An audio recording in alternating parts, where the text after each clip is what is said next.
O Burke, hoje, geralmente é considerado, geralmente assim que se referem a ele, né, como o pai, né, do pensamento conservador, como o pai do conservadorismo. É assim que muitos se referem a ele, né? Ele é o pai do conservadorismo.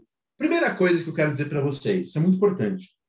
Para os historiadores, esse negócio de o pai de não sei o que lá, a mãe de não sei o que lá, a gente não gosta muito disso. Tá? Sabe aquelas coisas? A invenção da escrita, quem inventou a escrita? Para nós, historiadores, ninguém inventou a escrita. Tá? A invenção da escrita é um processo complexo, que dura séculos e séculos e séculos, e não tem um inventor. A mesma coisa a gente pode falar sobre o conservadorismo, o liberalismo, não tem essa de pai. Professor, mas sem dúvida o Burke foi um nome importante para a história do conservadorismo, não foi? Evidentemente.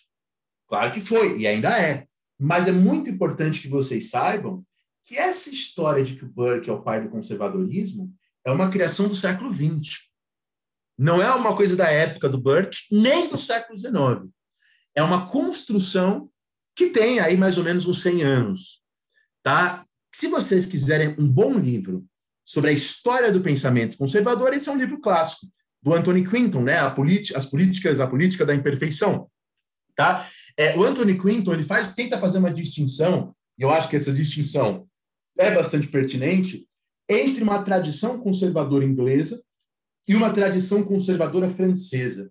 O conservadorismo francês teria um tom forte de catolicismo, é um pouco diferente. No caso do conservadorismo inglês, que é o que a gente vai tratar aqui, o Anthony Quinton fala que são 3 características fundamentais.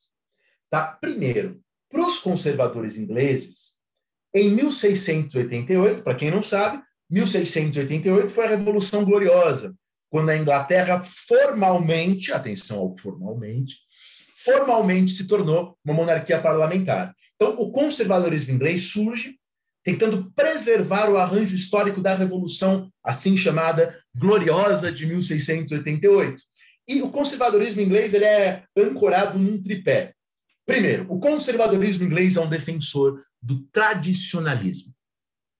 E o que é o tradicionalismo? O tradicionalismo é a crença de que a sabedoria política ela é histórica e ela é coletiva. Como assim?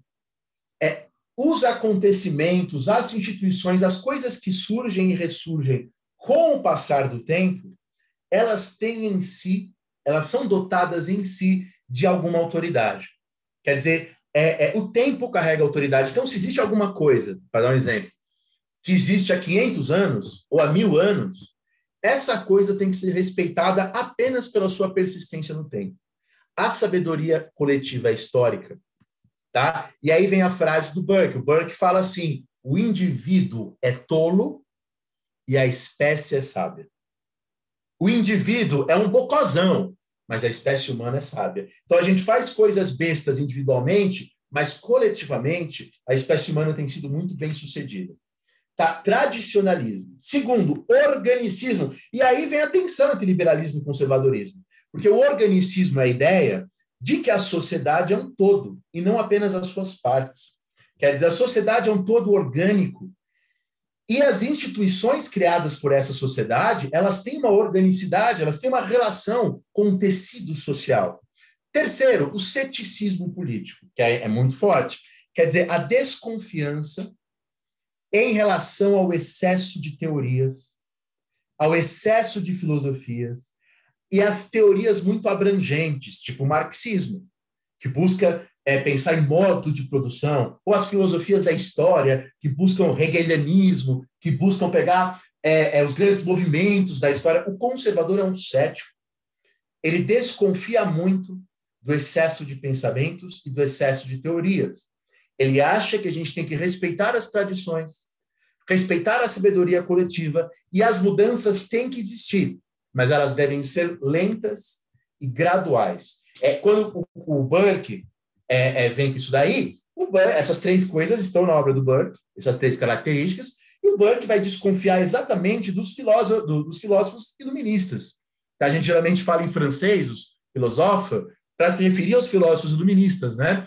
Ele desconfia fortemente dos filósofos iluministas, e o excesso de teoria, o excesso de racionalização. Então, para o Quinton, para esse historiador, essas ideias estão no Burke e elas estão até hoje na tradição conservadora inglesa. Claro que elas têm uma história, elas mudam conforme as necessidades, evidentemente, mas esse esqueleto, esses fundamentos permanecem.